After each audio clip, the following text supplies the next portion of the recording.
Hello కానమోకు కథావచనం మోహనవచనం పరిజ్ఞాన హితబాండం నిత్య చదువరి శ్రోతలకు ఆహ్వానం నమస్కారం.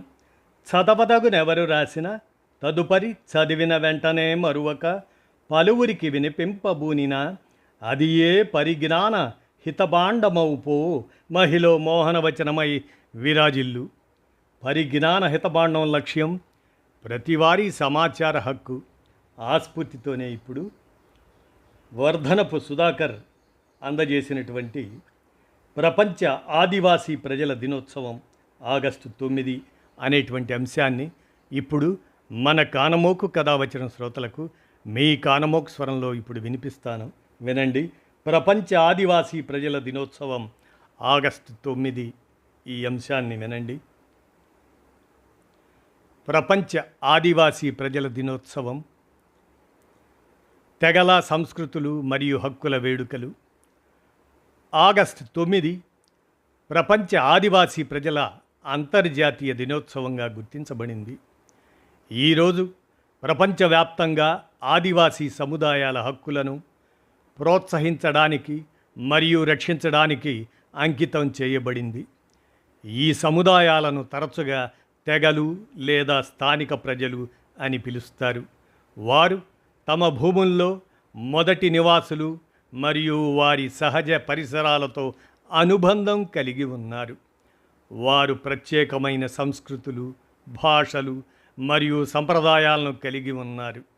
వీటిని సంరక్షించటం మరియు ఉత్సవ రూపంలో జరుపుకోవటం అవసరం. ఈరోజు యొక్క ప్రాముఖ్యత గమనిస్తే, ఈరోజు ఆదివాసీ ప్రజలు వారు ఎదుర్కొంటున్న సవాళ్ల గురించి అవగాహన కల్పించడమే లక్ష్యం. ఇందులో భూమి హక్కుల సమస్యలు, సాంస్కృతిక సంరక్షణ మరియు సామాజిక న్యాయం కూడా ఉన్నాయి. అలాగే వారి పూర్వీకుల భూములు, వనరులు మరియు స్వీయ నిర్ణయ హక్కులను గుర్తించటం, వాటిని గౌరవించటం, వాటి యొక్క ప్రాముఖ్యతను ఇది గుర్తిస్తుంది. ఈరోజు భారతదేశంలోని మొదటి నివాసులుగా భారతదేశంలో స్థానిక ప్రజలను సమిష్టిగా ఆదివాసీలు అని పిలుస్తారు మరియు వారు ఉపఖండంలోని మొదటి నివాసులుగా పరిగణించబడతారు.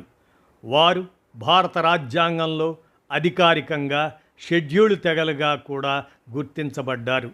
ఈ సమూహంలో 700 కంటే ఎక్కువ గుర్తింపు పొందిన విభిన్న జాతి మరియు తెగ సముదాయాలు ఉన్నాయి.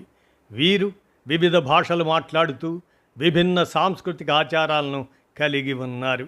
భారతదేశంలో ఆదివాసీల గురించి ముఖ్య అంశాలు పరిశీలిస్తే, విభిన్న సముదాయాలుగా వారు ఆదివాసీలు ఒకే తరహా సమూహం కాదు. వారి సొంత భాషలు, సంస్కృతులు మరియు సంప్రదాయాలతో వందలాది ప్రత్యేక తెగలుగా ఉన్నారు.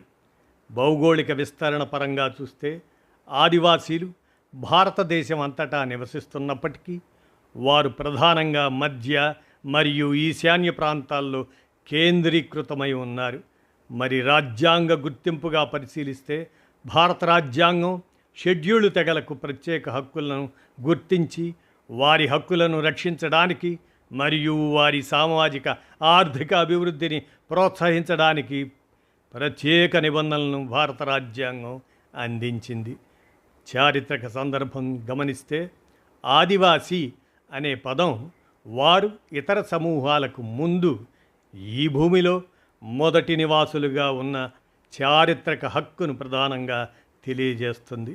ఇక సవాళ్లుగా పరిశీలిస్తే, రాజ్యాంగ రక్షణలు ఉన్నప్పటికీ అనేక ఆదివాసీ సముదాయాలు పేదరికం, వివక్ష, అభివృద్ధి, ప్రాజెక్టులు మరియు భూమి సముపార్జన వల్ల స్థానభ్రంశం అటువంటి సవాళ్లను ఎదుర్కొంటున్నాయి. ఈ ఆదివాసీలు కొనసాగుతున్న సమస్యలు ఏమిటంటే, వారి భూమి హక్కులు, సాంస్కృతిక వారసత్వం, ఆరోగ్య సంరక్షణ మరియు విద్య ఇటువంటి ప్రాథమిక సేవలకు ప్రాప్యత, అదే యాక్సెస్ అంటాం, అటువంటి ప్రాప్యత వంటి సమస్యలు రక్షణకు సంబంధించి నిరంతర ఆందోళన కొనసాగిస్తున్నాయి.